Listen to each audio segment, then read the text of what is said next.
6 মাসের বেশি সময় ধরে বন্ধ ঢাকার ধামরাইয়ের বন্যা-কুশরা পুলিশ ফাঁড়ি। এতে বেড়েছে চুরি ডাকাতি। পরিস্থিতি স্বাভাবিক রাখতে দ্রুত ফাঁড়িটি চালুর দাবি এলাকাবাসীর। ২০২৩ সালের জুন মাসে ঢাকার ধামরাইয়ের কুশুরা ইউনিয়নে উদ্বোধন করা হয় বন্যা-কুশুরা পুলিশ ফাঁড়ির। পদায়ন করা হয় ১৩ পুলিশ সদস্যকে। এতে চুরি ডাকাতির মতো ঘটনা কমে আসে ওই এলাকায়। তবে ৫ই আগস্ট রাজনৈতিক পট পরিবর্তনের পর থেকেই তালাবদ্ধ এই ফাঁড়ি। কি কারণে বা কেন বন্ধ হয়ে গেছে জানি না, এটা এভাবে পরিত্যক্ত আছে। এরপর থেকে আশেপাশে একটু চুরি ডাকাতি বেড়ে গেছে। ফাঁড়ি বন্ধের কারণে এলাকায় ছোটখাটো বিভিন্ন চুরি হইতেছে, যেটা আমরা আসলে ট্যাকেল দিতে সম্ভব হচ্ছে না।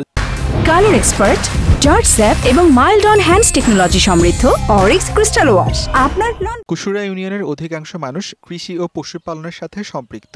আছে বিভিন্ন বাণিজ্যিক প্রতিষ্ঠানও। পুলিশ ফাঁড়িটি বন্ধ থাকায় বেড়েছে মাদকসেবীদের আনাগোনা ও চুরি ডাকাতি। পুলিশ যখন ছিল তখন আর এগুলা চুরি ডাকাতি হয় না।